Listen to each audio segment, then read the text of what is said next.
Hey, Dr. Mary Claire, welcome to the podcast. Hi, thanks for having me. I'm so excited. Been wanting to get you on my show for so long because I want to share the incredible work that you're doing for women. And I work with mostly moms who are struggling and suffering, parenting their neurodivergent kids, but also in this time of life. And so I know your story. I've been following your work for a really long time, since even before the new menopause, since the Galveston diet. And so I kind of know your origin story for the work that you're doing in the world. But would you take a few minutes for listeners who aren't familiar with you to kind of talk about how you came to be doing this work? My background, I'm a medical doctor in the United States. I did my residency in obstetrics and gynecology, and I worked at a large academic institution for about 20 years. And I really didn't realize how important menopause really is to long-term health and how much women were really suffering until I was aging along with my patients. I got out in practice, I'm having babies, my patients are having babies, and we're all kind of growing up together. And I was lucky that I lived in a small town with a big university. And so everybody was my patient, right? Like the PhDs, the nurses, my friends. And so I'm seeing these patterns develop in these women that I work out with, go to church with, run half marathons with. And everyone was really struggling with this new weight gain in their midsection. So that's kind of like, it's a little bit vain, but that's kind of like what got my attention was I started gaining weight. My friends were gaining weight. My patients were all gaining weight. And I was like, wait a minute. I know them. I know their lifestyles. I know this can't be right. They're not sitting up eating bonbons every night, And all the conventional wisdom had taught me, and medical school had taught me, is this is it's a morality problem. They're just not working hard enough. They're da, da, da. So I started being a scientist. My husband's like, figure this out. You're a scientist. Like, don't, when what we tell our kids, if you can't continue the same process, if you're not getting the outcome you want, right? Like, It's just never going to work. So that just led to a massive amount of research and realizing, wait a minute, menopause has something to do with this. The hormone loss, it's driving inflammation, it's driving so many things. And as I started talking about that on social media, my account exploded.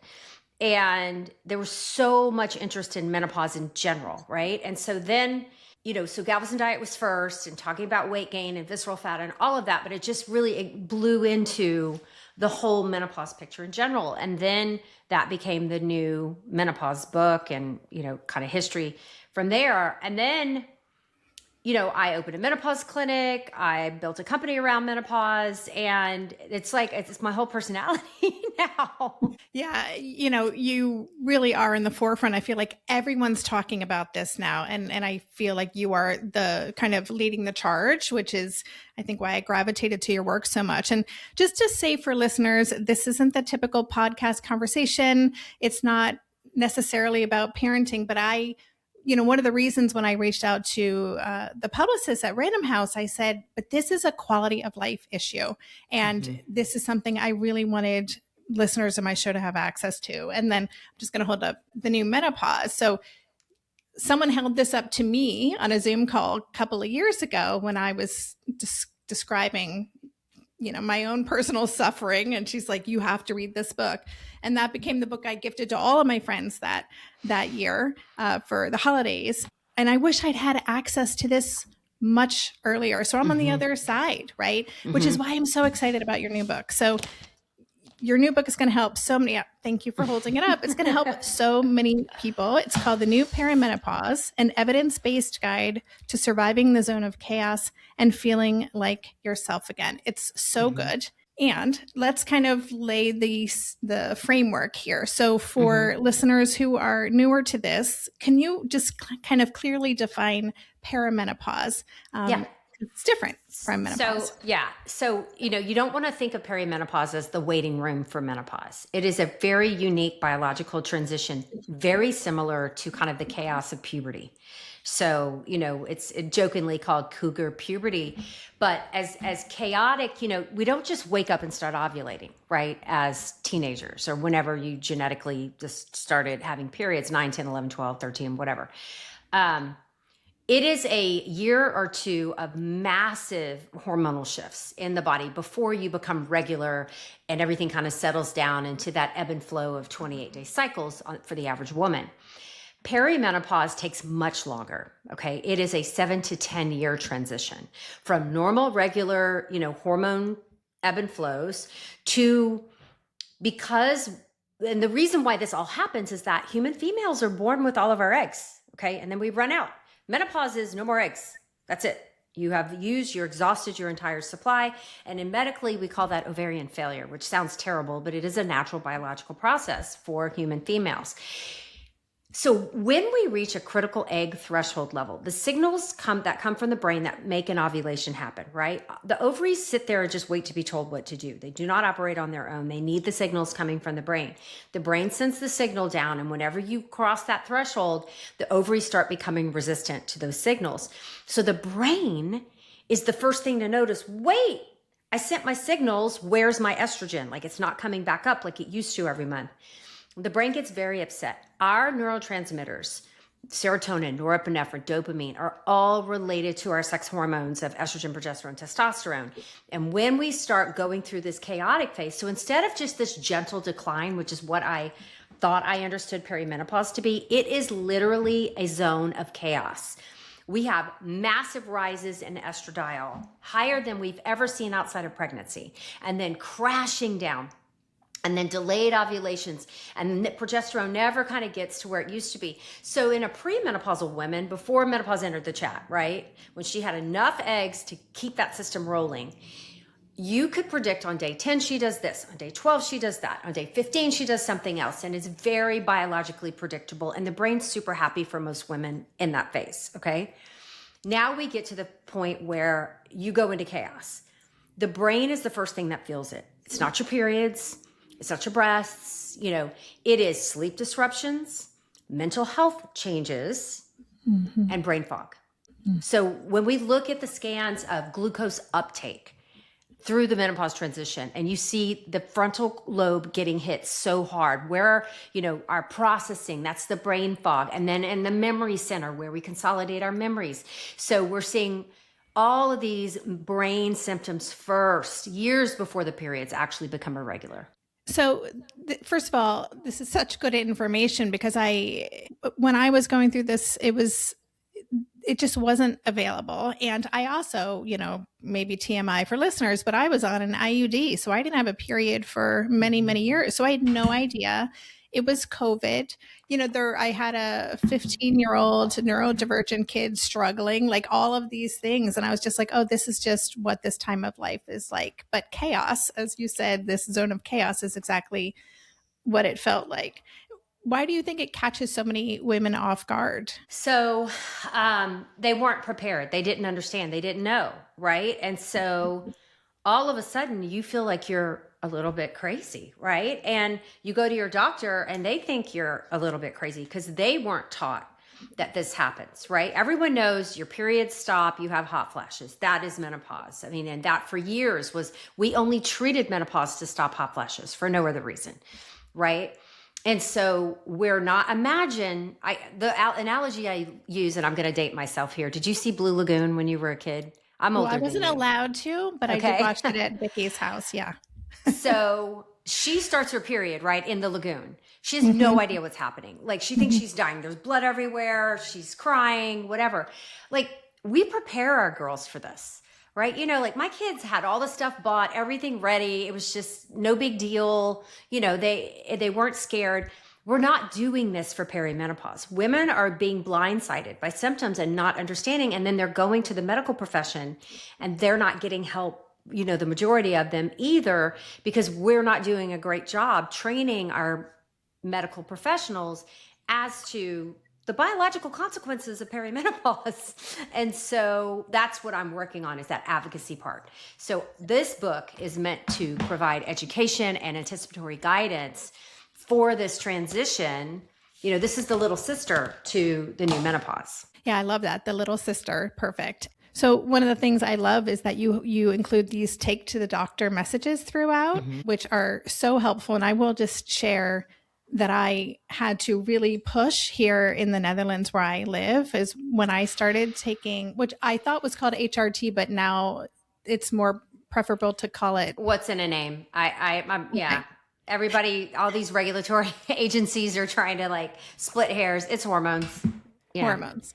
But I really had to push for that and kind of explain and kind of prove my point. Can you talk about kind of what you've noticed in the landscape over the past maybe 5 years in terms of doctors' willingness to listen to the research? So I feel like, it's not the doctor's fault. Let me just say, if you're not trained and then you go out into the world and your CME is not keeping up with menopause stuff, it doesn't make you a bad doctor. You're just undereducated in this very, very important topic.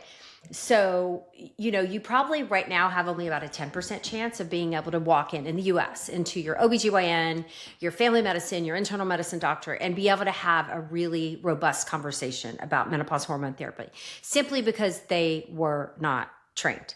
Okay. If you get lucky, great. So I would call ahead, or if you have a good relationship with them, go in with your tools, your resources, the studies. We give you links, guides, as much information as we can so you can advocate for yourself. But don't be surprised if they're still reluctant. Again, we're forced into these 10, 15-minute visits. There's not enough time. These poor doctors are being forced to see 30 patients a day. When do you have time? Then you have to go home and be a parent and do all the things everybody else is doing. And there's just not a lot of time for the average clinician to like seek out this extra training, which is what it ends up being. So what excites me is that the Menopause Society is exploding. Lots and lots of new clinicians joining, wanting to learn, wanting to make this a robust part of their practice. There's also some pretty good telemedicine options in the US. I'm not sure in the Netherlands if it's the same, but telemedicine is really opening up. They're building menopause companies. Not all are great, but to serve this kind of niche underserved population specifically. So like in my clinic, I just do menopause. I send my patients back to the gynecologist for their pap smears and their breast exams and their biopsies. Like we are just managing menopause, perimenopause, and then helping them build a runway for the next 30 years of being healthy. I would love to talk about menopause, perimenopause, and ADHD. And you talk about this in your book, but this is something I got a lot of questions from my community about. Full disclosure, I am someone who discovered my own neurodivergence, my own ADHD as an older woman. And well, my whole family's neurospicy, my kids, ADHD. There's a lot going on in my family. But you talk about perimenopause symptoms can mimic ADHD. And so I'd love to just dive into that a little bit more. And if you have ways of helping listeners kind of determine, are these cognitive symptoms? We don't have a great litmus test. If you were, and both my girls are on the spectrum as well. So I have personal experience with my kids, and they're doing great. Thank God, we're like, they're amazing. But a lot of, especially on social media, I'm seeing so many people saying, hey, I didn't get diagnosed until perimenopause. And is it the chicken or the egg thing? So here you may have been well controlled with what you built in your life, but now you've removed that protection. Estrogen was really protecting you. And now your symptoms are not manageable with the systems you had in place, right? And so you're getting your diagnosis as an older adult where you were just able to manage before. And so, a good example is my oldest was able to manage her symptoms with no medication until medical school. So that amount of stress on her system overrode her ability to manage her symptoms just through lifestyle intervention. So we're not sure. We're either unmasking or it's new diagnosis, but the information is getting out there, and you have to expect if your neurotransmitters are changing, if the amount of myelination on those nerves is changing across the menopause transition, right?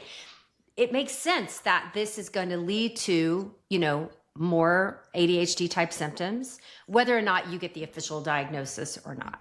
And some patients think that hormone replacement therapy or kind of quieting that zone of chaos with hormone therapy is really helpful to their symptoms. Yeah, that's what one parent in my community said. I'm kind of maxed out on HRT, which has helped. And she's also made significant changes with her exercise and her nutrition.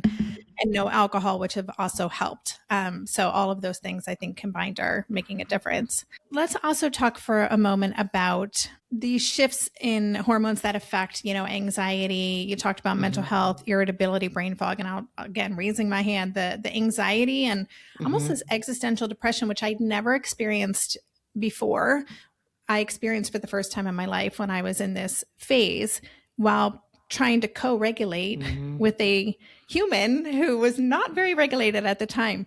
So I'm just wondering if you have any thoughts on how these hormone shifts impact the kind of nervous system. Yeah. So we see a 40% increase in diagnoses of anxiety and depression. So imagine how many women are not getting diagnosed and just dealing with it across the menopause transition. The SSRI prescriptions double.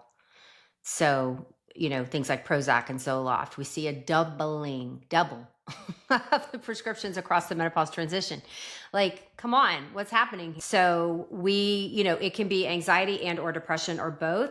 Also something called anhedonia, which is you're not depressed, but you're not joyful. You've lost a lot of the joy.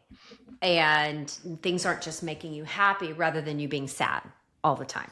So we've seen this for years. We've documented this for years. And after the Women's Health Initiative, when people were terrified to prescribe hormone therapy, the rate of prescriptions for, anti-anxiety, antidepressant meds skyrocketed. So it just makes sense. Yeah. I feel like there's been a lot of, coverage in the news in the past few years about how the research about hormone replacement therapy that kind of initially, had people like my mom just stop, like that. And now we're realizing the research wasn't interpreted correctly. But can you just speak to that if there are listeners who haven't kind of heard that message? Or there are clinicians who have not picked up a journal in 20 years. So for the vast majority of patients, the benefits are going to outweigh the risks. Menopause Society is clear on that, especially early in your menopause. So you have cardiovascular protection. If you start in the first 10 years or before the age of 60, it's always going to protect your bones. If you are high risk for Alzheimer's, for example, if you have the ApoE4 gene, starting early does appear to have some protection. The data is still, it's not harmful for Alzheimer's and dementia, but the data is still like, is it really going to be preventative in the general population? We're not sure yet. So lots of research is actually going on right now looking at that. So it's a pretty exciting time to see where research is heading, what's going on. Things are a little tough in the US right now because the National Institutes of Health is under a different administration, and they are not prioritizing women's health, or any real research is kind of like funding is drying up. But a lot of the private funding, so for example, Melinda Gates is pouring a ton of money into women's health research, especially this area. So that's pretty exciting for me to see. By the time I read your book and decided I really need to get on the hormone replacement therapy bus, I was realizing I'm kind of like at that window where it may not be, the benefits may not be as great, because you talk about in the new menopause starting it within a certain period of time. Are there benefits to starting it earlier? And yes, absolutely. Definitely for mental health. So great studies coming out of Australia where they started patients not on SSRIs, but on menopause hormone therapy. So they did head-to-head comparisons. And the women on HRT were doing better, like having better symptom control. So in perimenopause, the greatest benefit, there's two really windows of opportunity here. One is mental health. So the studies are really supporting for women who have a new onset of depression or anxiety in perimenopause they are doing better on menopause hormone therapy in the form of a patch, actually, for estrogen, than starting them on an SSRI first. Now, they still may need an SSRI. I don't want to demonize those medications. So if you have been well controlled on your medication, and then all of a sudden you get to perimenopause and your symptoms are coming back, right? That one thing to consider, the data is supporting starting you on HRT. The other in perimenopause is the greatest rate of bone loss, moving towards osteoporosis, is in perimenopause. Okay. So we are, so if we want to slow that train down and hang on to your bone mass, you would consider, especially if you have a family history or you are already osteopenic, I would heavily consider starting hormone therapy then. Yeah. Yeah. That was surprising to read in your new book. It's just, we don't realize how early that starts. And again, just so grateful that younger women are getting this information when they can take action on it. Okay. So you have a chapter called Talking Points and Lab Tests, everything you need for your next appointment. I loved this so much. It's so practical because I think there is such a, there's this hierarchy, right? And so many of us as women, when we're in these doctors' offices and we don't know what we don't know, and then we can really kind of defer to the expertise of the person we're talking with. So can you say a little bit more about how you structured that chapter and how you hope it empowers women? So I try to give scripts on what to say, coming from, I was that physician. I was a physician who didn't understand perimenopause well. So when I was setting up, sample scripts of things to say and resources to bring, I was looking at it like what would have worked for me when I was in that space of I didn't understand perimenopause, and what could have a patient said to me or given me that would have made me pause and say, okay, let me consider this. So, educating yourself as much as possible, realizing that your great OB or your great family medicine doc, who's done wonderful care for you, may not have the knowledge base to be able to help you here. Call ahead, ask before you spend the copay and waste the time and get a babysitter and go down there for something they're not going to be willing to help you with. And then ask your friends, see if they've had a great experience with a provider, and then consider some of the online options. Okay, thank you for that. Super helpful. And I have a couple other questions that came in from my community, which you graciously have agreed to answer. So one of the questions, the parent said, I've heard about premenstrual dysphoric disorder being much more prevalent in people who are autistic or who have ADHD. Have you found any research or anecdotal findings on perimenopause and menopause experiences as it relates to neurodivergence in general? I have a ADHD expert coming on the podcast. And I'm going to have to ask her. I don't know of any, but that doesn't mean it does not exist. So we know that PMDD gets much worse in perimenopause because of that feedback, right? What used to be very predictable now becomes chaotic. And for some women, it just tips them over into the most severe symptoms they've ever had with their PMDD. Okay. Well, we'll keep an eye out for that episode, and then I'll share a link in the show notes, you guys, once it drops, so you can check that out as well. Here's another question for you. How do exercise and supplements such as rhodiola, L-theanine, and magnesium decrease or eliminate symptoms? Did I say that wrong? Rhodiola? I think it's rhodiola. Yeah. Stacey Sims is a big fan of rhodiola. I've not tried it yet. So when we don't have a supplement that cures menopause, right? But symptoms can overlap and have different causes or be exacerbated by different things. So I don't want to say that, some women will take soy-based products, which is a phytoestrogen, and find wonderful relief. But most of that research is done just on hot flashes, we know turmeric definitely helps with joint pain. There's some great studies in menopausal women for that, but we really have to look at things symptom by symptom. So sleep disruption, right? We know that there's decent studies on looking at magnesium, depending on why you're not sleeping, right? If it's sleep apnea, nothing's helping.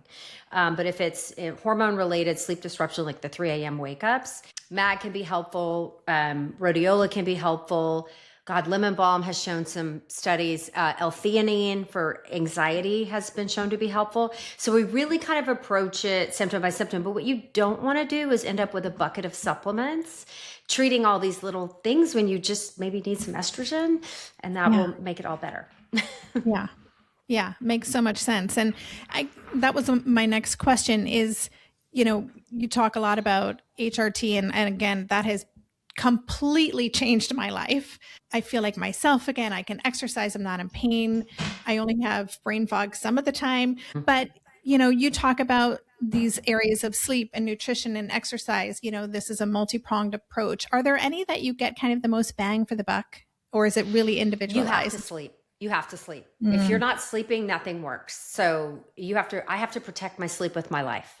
And, I have a very expensive mattress cover that adjusts the temperature. I wear trackers. I probably go overboard, so I'm not recommending tracking for everyone. But I've had to really prioritize sleep in a way I've never had to in my whole life. Like, you know, and so, and sleep is now like chronic insomnia is recognized as a risk factor for cardiovascular disease and Alzheimer's. So I'm like, this is important. And so like, this is when I go to bed. This is when I wake up. My room is cool. My room is dark. All the things. I use my bed for intimacy and for sleep. We don't watch TV in bed. I don't try to read in bed anymore. Like you really have to prioritize those things. Turning off I'm holding up my phone for the listeners, blue light, limiting that. I put my phone on brick at night, so I can't do social media, but my kids can still call me, if they need something. So just really, really being intentional about that. So good. Okay. Thank you for that. So, well, let's wrap up. In the end of your book, you talk about what I wish I'd known at 35. I love that. That's in many ways the work that I do too, because when I, was the parent of a very little neurodivergent human, we weren't talking about neurodivergence at all like this. It's one of the reasons why I created Tilt, because there just weren't resources available. So you obviously can't walk us through that whole chapter, but could you share kind of the biggest thing that you wish that you had known at 35 that would have completely changed your life back then? That I would lose two of my brothers and my dad, that I didn't know anything about menopause, and I should have educated myself, how important it was to really, those moments with the kids, I had a really rough mental perimenopause, and I was not the best parent, and I was yelling and falling back on things that my parents had done because I didn't know any better, like really investing in therapy, which I didn't do until my 50s. I really could have used it in my 40s. It's a letter of apology to my daughters as well. It doesn't have to be this hard, and there are resources I didn't understand I deserved, that I cannot take my health for granted. I've lost, two brothers to cancers related to poor choices. And so I don't have the genes to be able to smoke and drink and do all the things without worrying about it affecting my long-term health. Yeah. Your work, I do see it as life-saving, it's life-affirming, and just so critical. So I want to just name the book again. It's The New Perimenopause. I think we're dropping this episode the day it comes out, listeners. So the subtitle is An Evidence-Based Guide to Surviving the Zone of Chaos and Feeling Like Yourself Again. You shared so much, but is there any last thought that you'd like to share with listeners? Yeah, perimenopause is inevitable for all of us if we're lucky to live long enough, but suffering is not. Perfect. Mic drop right there. Okay. Thank you so much for your time. You're Congratulations welcome. on the book. And Thank you. Good luck with spreading the word. We'll do our part to help. Okay. Thank you. Take care.